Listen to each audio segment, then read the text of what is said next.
Commander Daniel Hayes stood on the observation deck of the Orbital Heritage Station, watching the distant lights of cargo ships drift between Earth and the lunar colonies.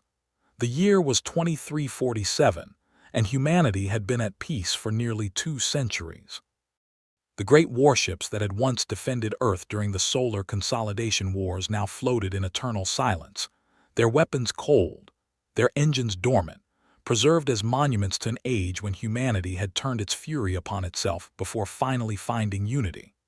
The station orbited at a stable Lagrange point, positioned so that tourists could view both Earth and the Moon through its panoramic windows, a reminder of how far humanity had come since those terrible days of civil war.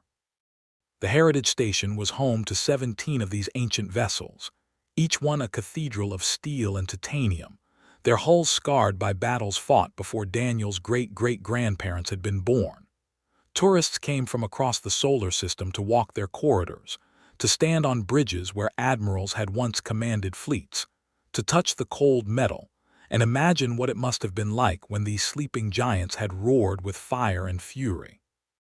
The station itself was a marvel of preservation engineering, maintaining precise temperature and humidity levels to prevent decay, its orbit carefully calculated to minimize radiation exposure to the historic artifacts within.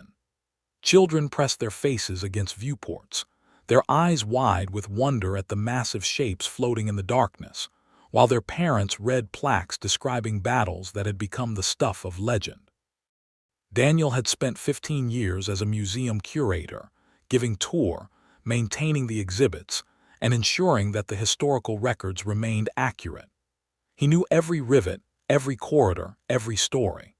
The USS Constellation, a dreadnought that had broken the siege of Mars during the bloodiest month of the Consolidation Wars, her captain broadcasting defiant messages even as his ship was surrounded by enemy forces. The Beijing Sun, the carrier whose pilots had turned the tide at Jupiter when all seemed lost, their sacrifice commemorated in songs and poems across the solar system. The Iron Guardian, a battleship so heavily armored that it had survived 12 direct hits from nuclear warheads during the Battle of the Asteroid Belt, her captain refusing to retreat even as the ship burned around him, her crew fighting fires and manning guns until victory was achieved. These were more than ships to him. They were the embodiment of humanity's darkest and finest hours, when ordinary men and women had risen to extraordinary challenges. Tonight, the station was quiet. The last tour group had departed hours ago, families returning to Earth or the lunar colonies, carrying souvenirs and memories of the magnificent old warships. Only the night shift remained, a skeleton crew of technicians and security personnel who drifted through the corridors like ghosts among the exhibits. Daniel preferred these quiet hours, when he could walk the decks of the old ships without the chatter of tourists, when he could almost hear the whispers of the past echoing through the metal walls. He often imagined the voices of long-dead sailors calling out orders, the thunder of weapons firing, the desperate prayers of men and women who knew they might not survive the next engagement. In those moments, the ships felt less like museum pieces and more like sleeping warriors, waiting for a call that would never come. He was reviewing the next day's tour schedule, noting that a school group from the Mars Academy would be visiting and would need extra guides for the Beijing Sun's flight deck, when the first alert came through. It started as a whisper, a series of anomalous readings from the deep space monitoring stations positioned beyond Neptune's orbit. These stations were the outermost sentinels of human civilization, automated platforms that watched the void for comets, asteroids, and other cosmic hazards. Then the whisper became a shout, and the shout became a scream that echoed across every communication channel in the solar system.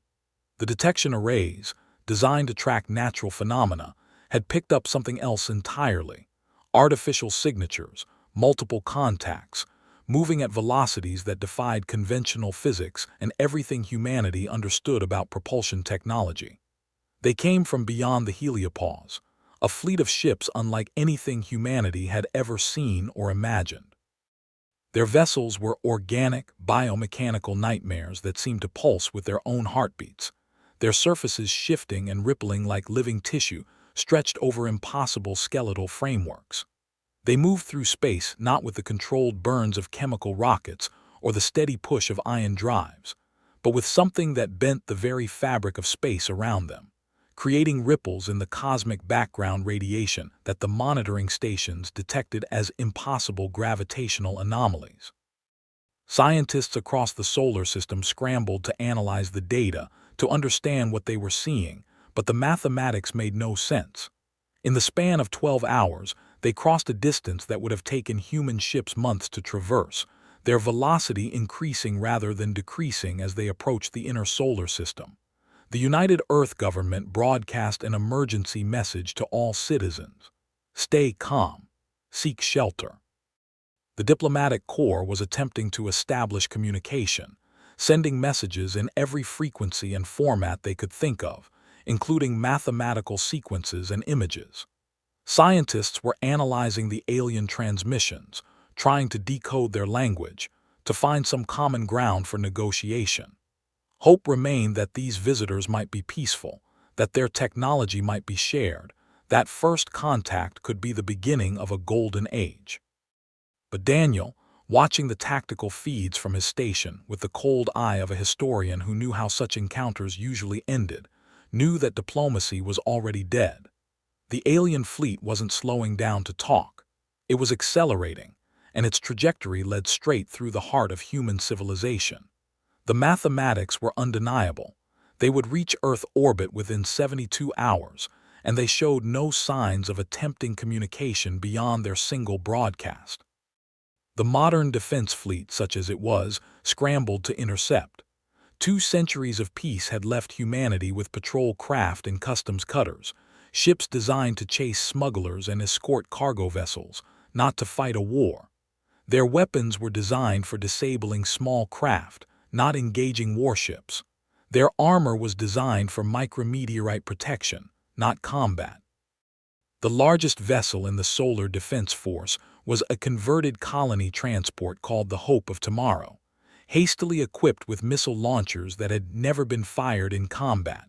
Her crew, composed of civilians who had signed up for peaceful service, and now found themselves heading into battle.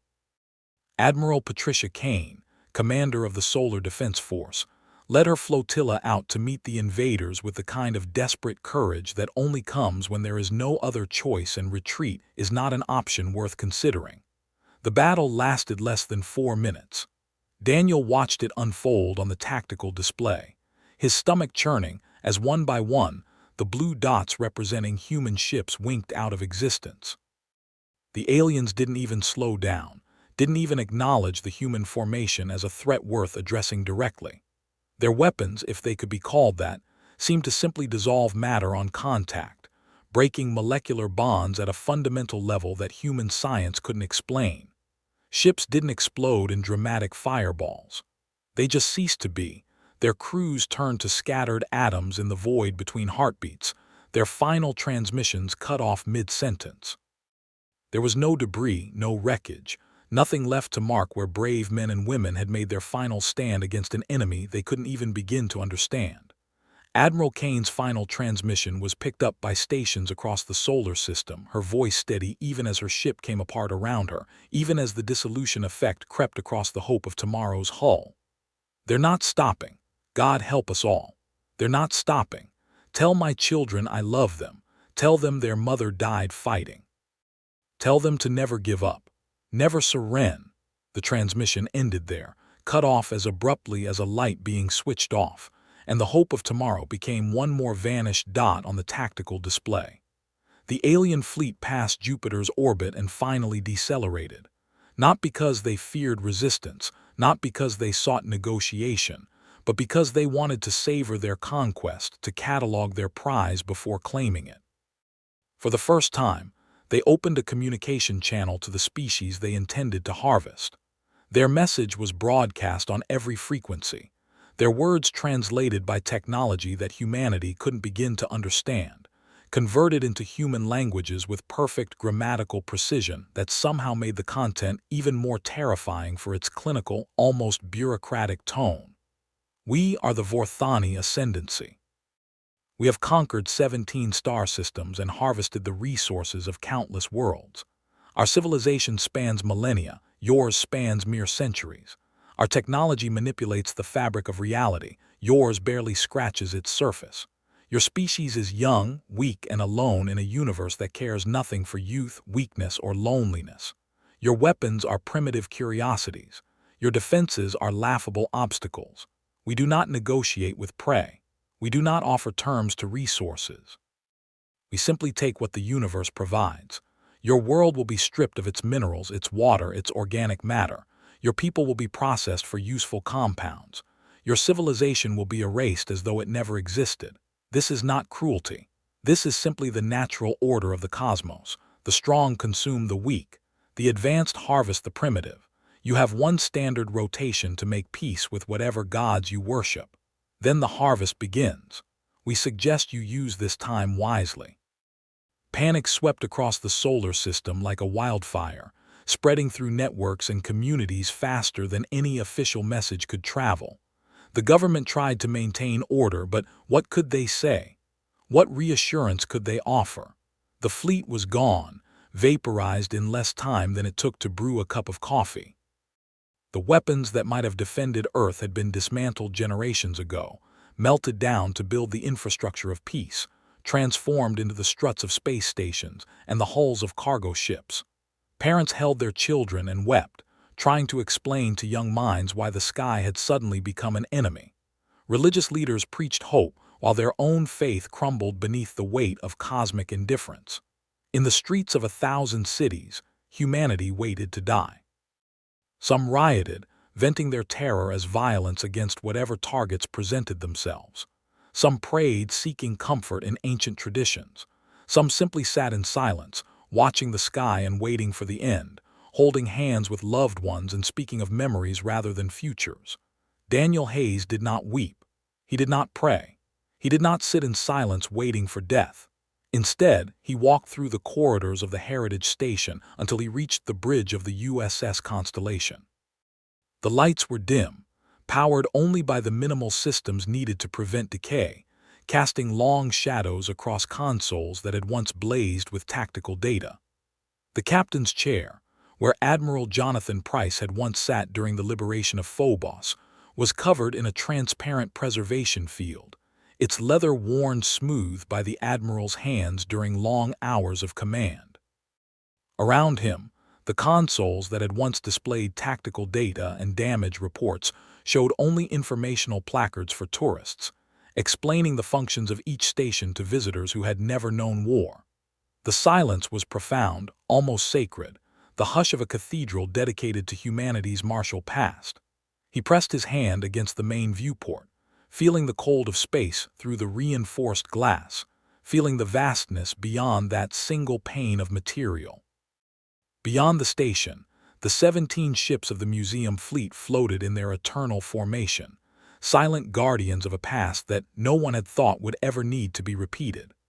The Constellation herself was the largest, her kilometer-long hull bristling with weapons that hadn't fired in almost 200 years, her lines still graceful despite her age, still speaking of power and purpose. Her sister ships surrounded her in careful formation, heavy cruisers and destroyers, carriers and support vessels, frigates and patrol craft, a complete battle group frozen in time, preserved in perfect readiness for a war that everyone had assumed would never come again. "You were built to fight," Daniel whispered, his breath fogging the glass. "You were built to protect humanity, not to rust in the dark while aliens come to slaughter us, not to be tourist attractions while our species faces extinction." He knew it was madness. The ships hadn't been operational in nearly 200 years. Their weapons had been decommissioned, their ammunition removed, their reactors reduced to minimal power, their combat systems locked behind layers of software restrictions. Every year, the museum held a ceremony where the chief engineer would declare the ships safe for public visitation, confirming that all weapons systems were inert and all propulsion systems incapable of operation. The insurance companies required it. The government required it. Common sense required it.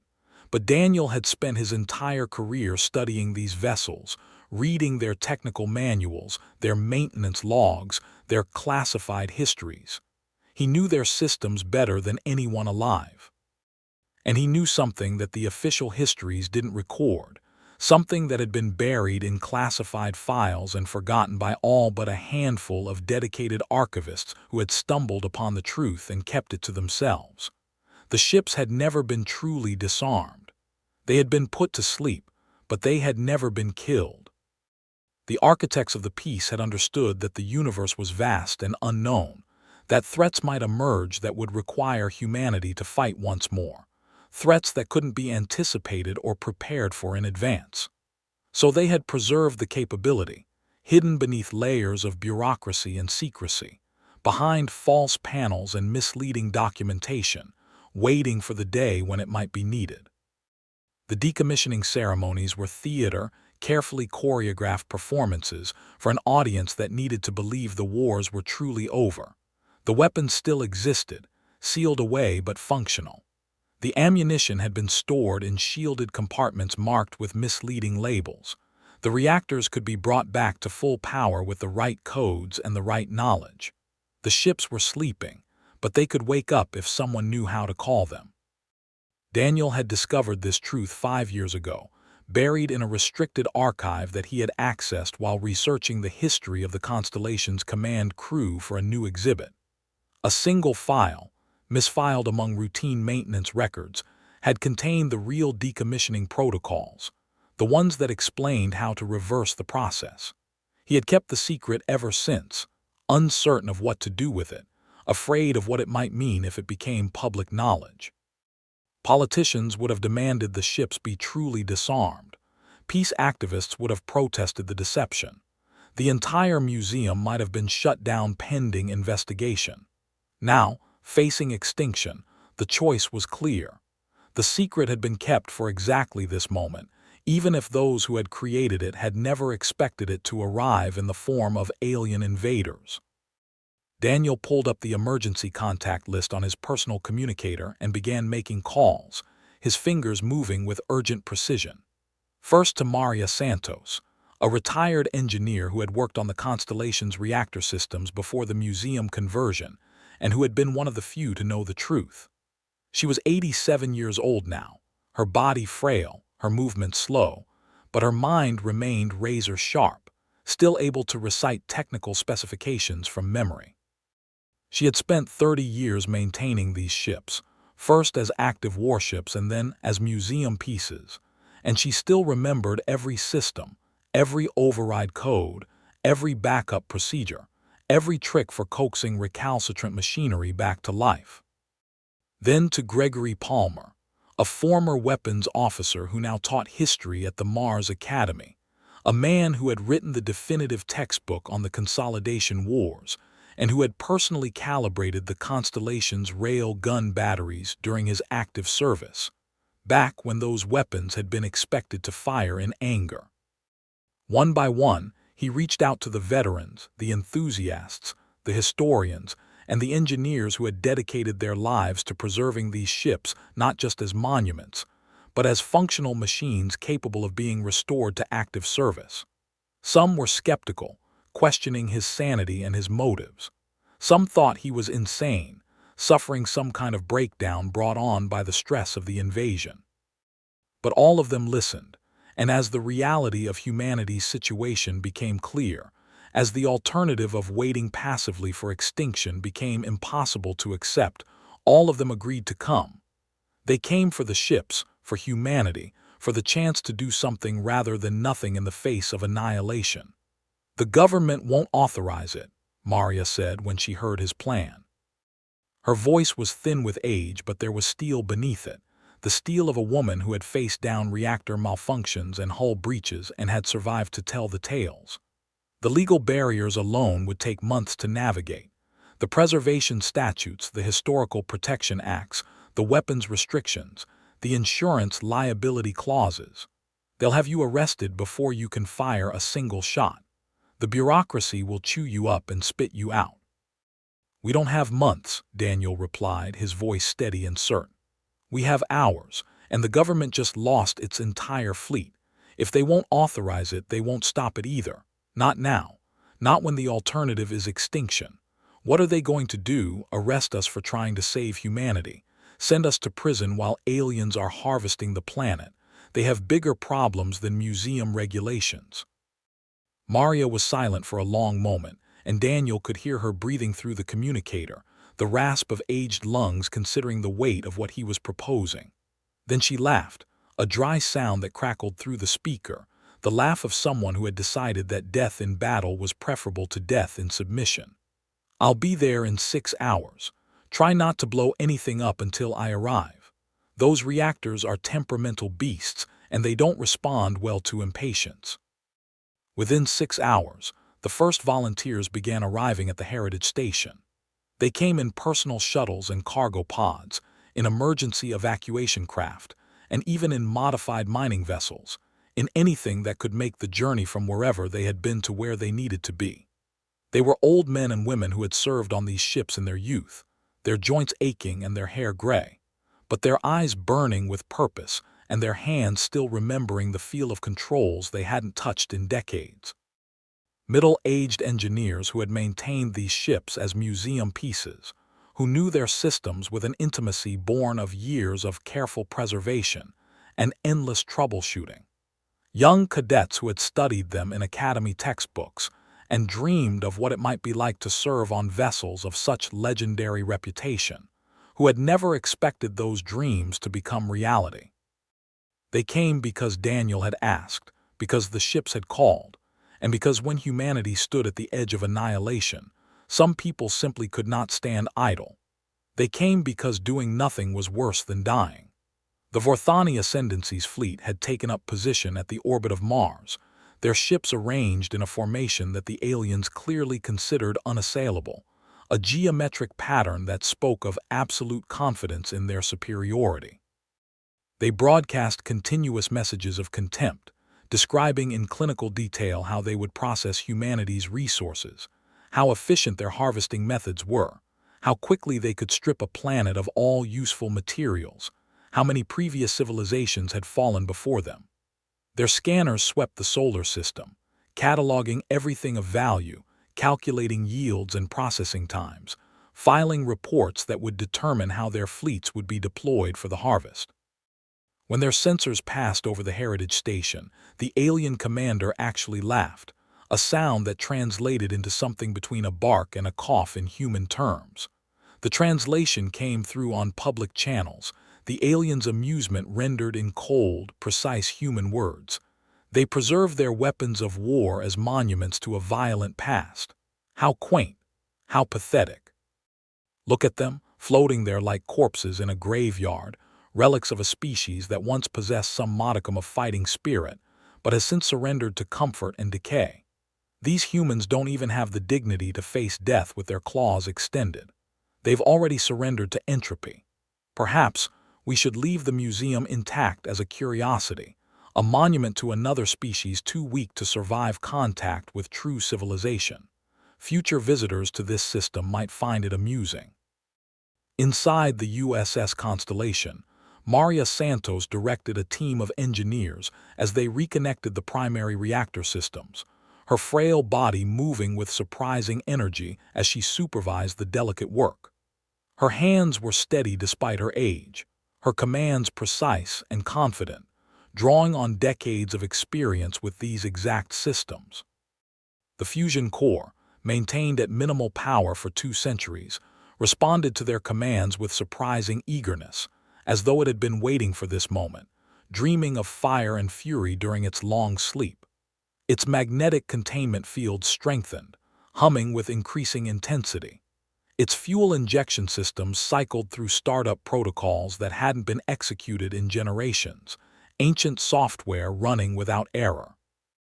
Lights flickered on throughout the ship, systems long dormant coming back to life one by one, awakening from their electronic slumber.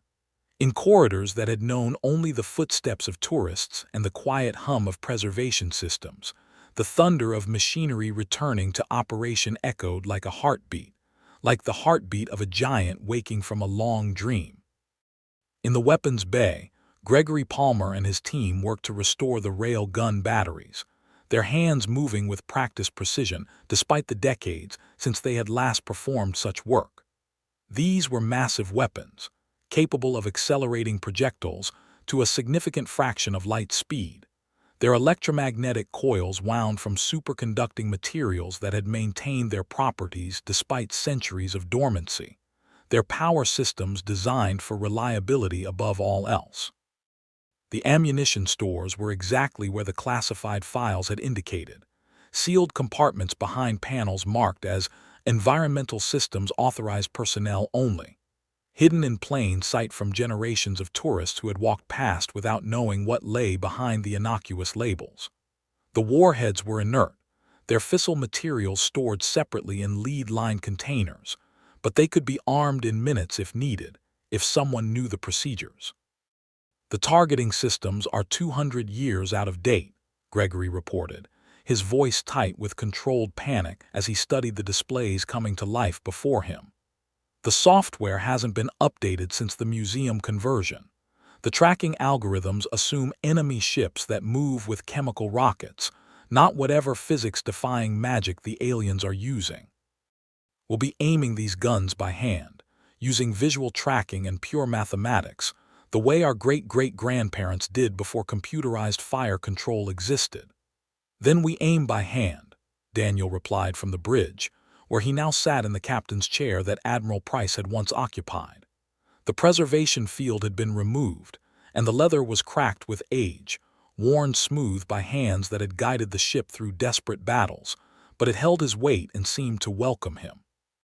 The command console before him was coming alive with displays, ancient interfaces that looked primitive compared to modern systems, but possessed a rugged reliability that newer technology often lacked. Our ancestors didn't have smart weapons when they crossed the oceans in wooden ships. They didn't have targeting computers when they charged across no man's land with rifles and bayonets. They had courage, and they had each other. That's what we have now. That's what we've always had. Across the station, similar scenes played out on each of the 17 ships. The Beijing Sun's flight deck came alive with activity as veteran pilots and eager cadets prepared ancient fighters that hadn't flown in generations, their launch tubes cycling through power-up sequences, their fuel systems filling with propellant that had been stored in sealed tanks for 2 centuries. The craft were small and nimble, designed for dogfighting in an age before energy shields and dissolution weapons, their designs elegant in their simplicity.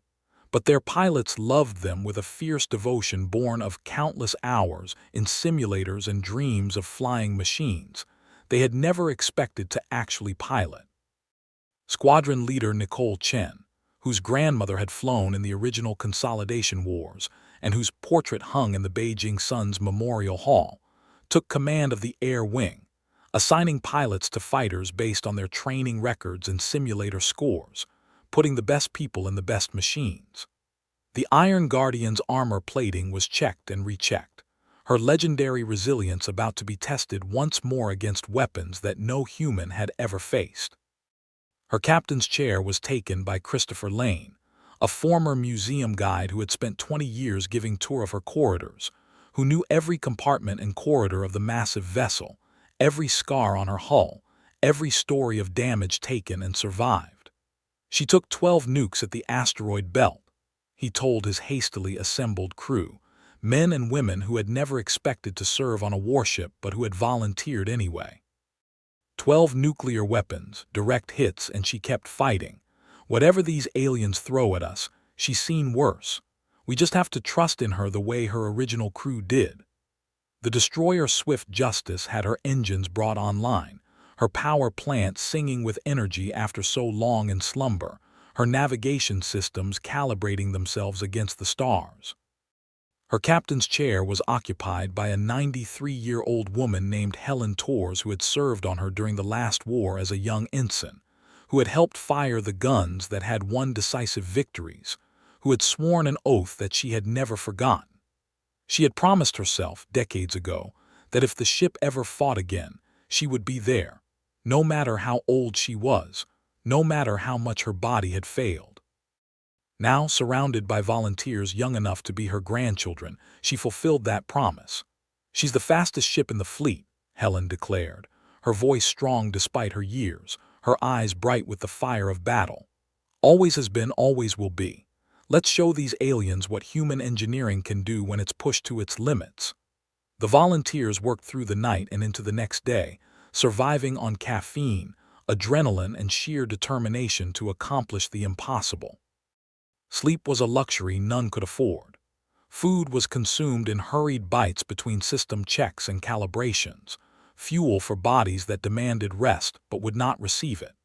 They found ammunition stores that had been sealed away and forgotten, nuclear warheads that had been decommissioned but never destroyed, kinetic penetrators designed to punch through the heaviest armor that human engineers had ever imagined. The weapons were old, but they were built in an age when humanity had poured its finest engineering into the art of destruction, when failure meant defeat and defeat meant death, when every component had to work perfectly because there was no margin for error. As the deadline approached, the Vorthani began their advance toward Earth, their fleet moving with contemptuous leisure as though they had all the time in the universe. Their commander broadcast a running commentary on the futility of human civilization, on the resources their world contained, on how efficiently those resources would be processed, on how many species had met the same fate, and how none had ever escaped it. They passed the Heritage Station without slowing, their sensors registering the increased power signatures but dismissing them as irrelevant, as the panicked activity of museum staff trying to protect their precious artifacts. After all, what could a collection of museum pieces do against the most powerful fleet in the galaxy? The readings were probably just the station's life support systems overcompensating for the stress of terrified humans. Daniel Hayes opened a channel to the entire human race, his voice broadcast to every receiver in the solar system.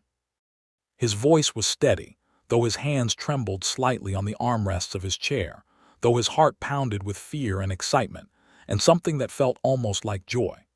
Behind him, the bridge crew of the Constellation worked at stations that had been dark for 2 centuries, their faces illuminated by screens displaying tactical data that their grandparents had never imagined they would see.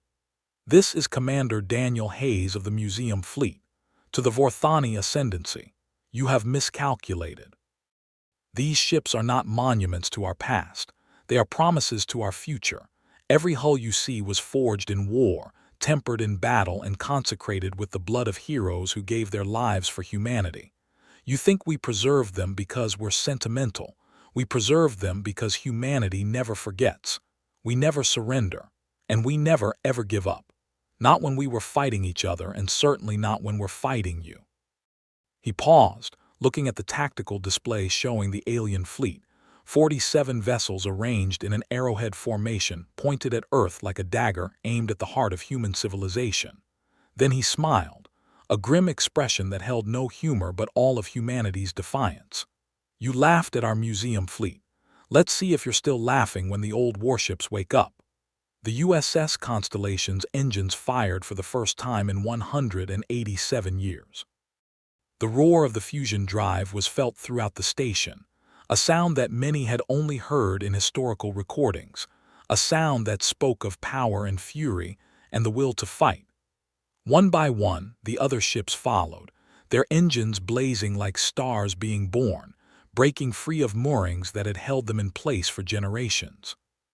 The Beijing Sun launched her fighters, ancient craft piloted by men and women who flew on instinct and courage, their formation spreading out in patterns that their ancestors had perfected in battles against human enemies. The Iron Guardian lumbered forward, her massive form casting shadows across the void, her armor plates gleaming in the light of distant stars. The Swift Justice lived up to her name, racing ahead of the fleet with all the speed her engines could muster, her crew whooping with excitement as the old destroyer proved she hadn't lost any of her legendary speed. The Vorthani commander's laughter died in his throat. His sensors, which had dismissed the museum ships as irrelevant curiosities, now screamed warnings as weapon systems came online across the human formation. Railguns charged, their capacitors filling with energy that would soon be released in deadly fury. Missile tubes opened, revealing warheads that had been designed to crack planetary defenses and devastate enemy fleets. Nuclear warheads that had been sleeping for generations now armed themselves, their targeting computers awakening with cold, patient fury, calculating trajectories and impact points with the precision that only machines can achieve.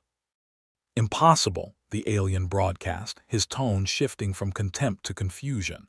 "Those weapons are centuries old. They should be inert. They should be decorations. Our intelligence indicated complete disarmament." Daniel's reply was transmitted on the same frequency. "In humanity's darkest hours, we've always found a way to fight. You should have done your research. You should have looked beyond the surface. You should have wondered why we kept these ships intact when we could have scrapped them for materials." "Your mistake."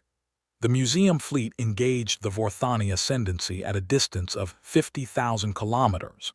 The opening salvo was a thing of brutal beauty, hundreds of kinetic penetrators and guided missiles streaking through the void like a swarm of angry wasps, each one carrying death to the aliens who had thought themselves invincible. The aliens' dissolution weapons tried to intercept them, beams of energy sweeping across space, but there were too many projectiles, moving too fast, coming from too many directions. Human weapons had been designed for exactly this kind of saturation attack, overwhelming defenses through sheer volume of fire. The first Vorthani ship died in a flash of light as a nuclear warhead detonated against its hull. The organic material that composed the alien vessels proved vulnerable to radiation in ways that their advanced technology couldn't compensate for, their living cells dying in waves as gamma rays tore through them. The second ship was torn apart by rail gun fire, tungsten slugs moving at relativistic speeds punching through its biomechanical systems like needles through cloth.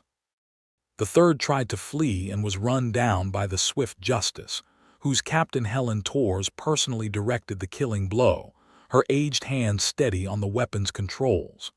The Vorthani recovered from their initial shock and began to fight back with devastating effectiveness. Their dissolution weapons found their marks, and the human fleet began to take casualties. The destroyer Righteous Fury was the first to fall, her hull dissolving from bow to stern in a matter of seconds, her crew's final transmissions cut off mid-word. The cruiser Stellar Dawn took a direct hit to her reactor and exploded, a brief sun born and dying in the darkness, taking 300 crew members with her into eternity. But for every human ship that fell, 2 Vorthani vessels died. The old warships fought with a ferocity that defied their age, their crews pushing systems beyond their rated limits, ignoring warning alarms and damage reports in their determination to keep fighting. Their commanders made tactical decisions that no modern computer could have calculated, relying on intuition and experience, and the kind of desperate creativity that only comes when death is the alternative to success. They fought dirty, using asteroids as cover, exploiting debris fields for concealment, ramming when their weapons ran dry. The Iron Guardian lived up to her legend. She absorbed hit after hit from the alien weapons, her armor holding long past the point where any modern ship would have been destroyed, layer after layer of protection sacrificed to keep her vital systems intact. Her captain, Christopher Lane, positioned her directly in the path of the Vorthani flagship, using the Iron Guardian as a shield for the smaller, more vulnerable ships behind her. When her weapons finally failed, capacitors drained and ammunition expended, he ordered the collision course that every spacer dreads, driving his ship directly into the enemy at full acceleration. The impact was cataclysmic. The Iron Guardian's mass, hundreds of thousands of tons of metal and machinery, combined with her velocity, punched through the Vorthani flagship like a fist through paper. Both ships died in the collision, their remains expanding outward in a cloud of debris that would drift through the solar system for millennia. Christopher Lane's final transmission was a single word, spoken with absolute calm: "Gotcha."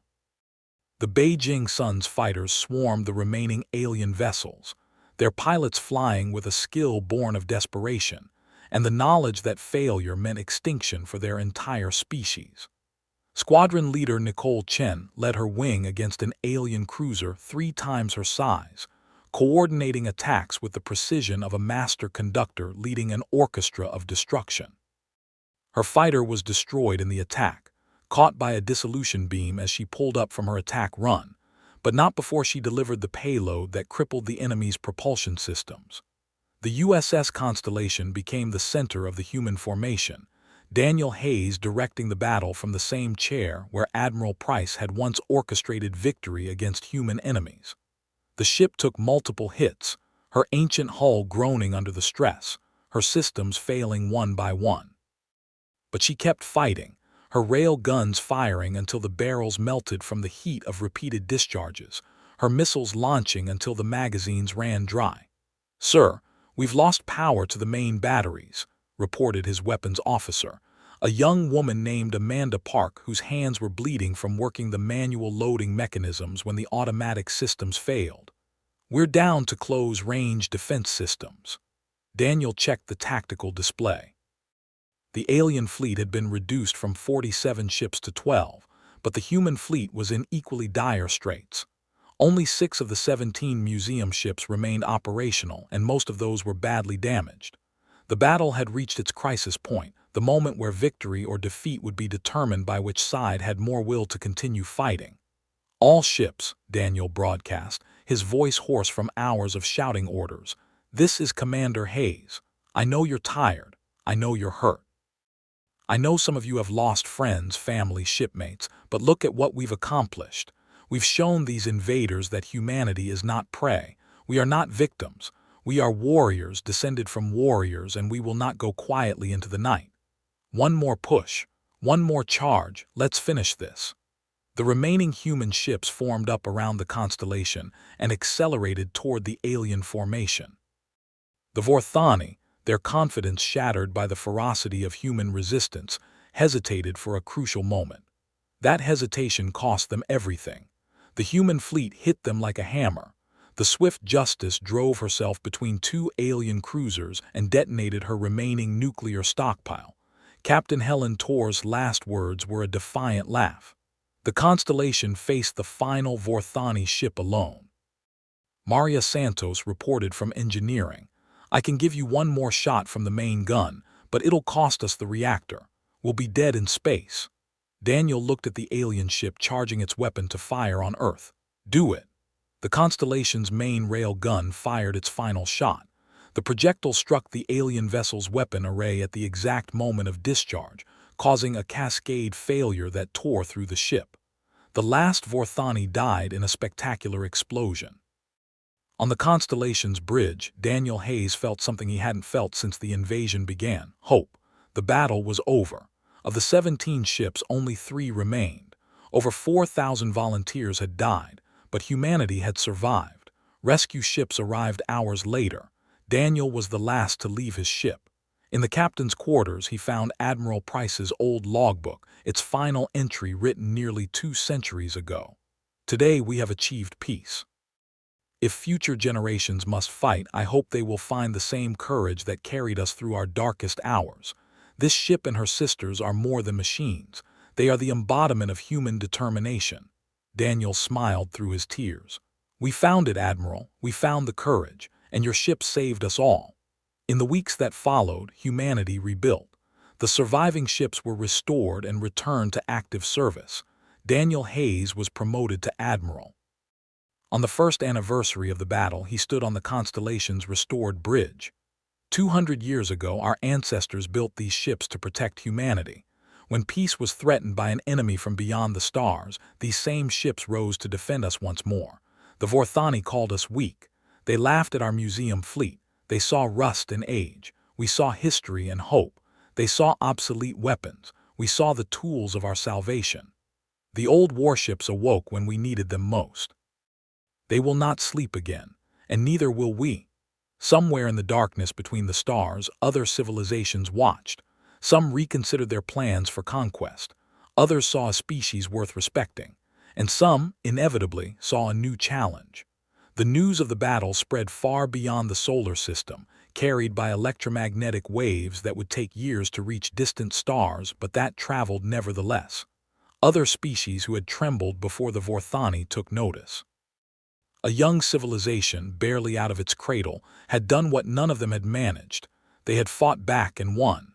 The implications rippled through the cosmic community like waves through water. On Earth, the celebrations were tempered by mourning. Every colony, every city, every community held memorials for those who had fallen. The names of the dead were read aloud in ceremonies that lasted hours, each name representing a person who had volunteered to fight when they could have hidden, who had chosen action over despair, courage over submission. Children too young to understand the full weight of what had happened knew only that heroes had saved them, and they looked at the stars with new eyes, seeing not indifferent void, but a frontier that their species had earned the right to explore. The government, once paralyzed by the crisis, moved swiftly to formalize what Daniel and his volunteers had begun. The museum fleet was officially recommissioned as the 1st Heritage Defense Squadron, its ships restored to full operational status while maintaining their historical character. New ships would be built, incorporating lessons learned from both the ancient human designs and the recovered alien technology. But the 17 vessels of the Heritage Station would remain the core of humanity's defense, symbols of what determination and courage could accomplish against any odds. Engineers and scientists swarmed over the wreckage of the Vorthani fleet, salvaging technology that would advance human understanding by centuries. The dissolution weapons could not be replicated, their physics too alien to human minds, but the propulsion systems offered insights that would eventually lead to faster-than-light travel. The organic components of the alien ships were studied by biologists who marveled at the integration of living tissue with mechanical systems. Every piece of debris was cataloged, analyzed, and preserved, becoming both a scientific resource and a memorial to the battle that had saved humanity. Daniel Hayes spent the months following the battle in a whirlwind of activity that left him little time for reflection. There were promotions to approve, medals to award, families to comfort, speeches to give, and 1,000 other duties that fell to him as the hero of the hour. He accepted the role with reluctance, but fulfilled it with dedication, understanding that humanity needed symbols as much as it needed ships, that his face and voice had become associated with hope and defiance in the public mind. But in quiet moments, late at night when the station was dark and silent, he still walked the corridors of the constellation. The ship had been repaired, her damaged systems restored, her scarred hull patched with new metal that gleamed against the battle-worn surfaces. Yet she remained the same ship that had charged into battle against impossible odds, the same ship where Admiral Price had once sat planning campaigns against human enemies, the same ship that had answered when humanity called for help. Daniel felt her presence around him like the embrace of an old friend, like the watchful attention of an ancestor who had passed down not just genes but spirit. Maria Santos retired after the battle, her age finally catching up with her body, though her mind remained sharp until the end. She spent her final years in a small apartment overlooking the Heritage Station, watching the ships she had helped restore as they trained and patrolled. When she died peacefully in her sleep at 92, her ashes were scattered in the space between the constellation and her sister ships, joining the debris of the battle in an eternal orbit around the memory of what they had accomplished together. Gregory Palmer returned to teaching at the Mars Academy, but his lectures changed. No longer did he speak only of past battles and ancient heroes. Now he taught about the battle that had saved humanity, about the volunteers who had answered the call, about the lessons that the Vorthani invasion had taught about vigilance and preparedness. His students listened with a new intensity, knowing that they might be called upon to fight as their teacher had, that the skills they learned were not merely academic but potentially vital to survival. The survivors of the battle scattered across the solar system, returning to lives that had been interrupted by crisis, but were now irrevocably changed. Some became celebrities, their faces recognized wherever they went, their stories told and retold until they became legends. Others preferred anonymity, quietly returning to jobs and families, carrying their experiences as private treasures that they shared only with those who had been there. All of them bore the mark of what they had done, a subtle change in the way they carried themselves, a light in their eyes that spoke of having faced death and chosen defiance. 5 years after the battle, a delegation arrived from a distant star system. They were not Vorthani, but a species that had been conquered by them centuries ago and had watched the battle with growing hope. They came seeking alliance, seeking to learn how humanity had accomplished what they had not, seeking to join their strength to a species that had proven itself worthy of respect. It was the first of many such delegations, the beginning of humanity's true entry into a galactic community that was larger and more complex than anyone had imagined. Daniel Hayes met the aliens in the main hall of the Heritage Station, surrounded by the 17 ships that had saved humanity. The representatives of the distant civilization looked at the ancient vessels with something that might have been awe, their translator rendering their words in formal, precise English. You preserved your weapons of war not as monuments to violence, but as promises of protection. We did not understand this when we first observed your species. We thought you had surrendered your martial spirit. We were wrong. Your ancestors knew that peace is a gift that must be defended, that the willingness to fight is sometimes the only guarantee of safety. We have come to learn from you, to understand how a young species found the courage that older civilizations had lost.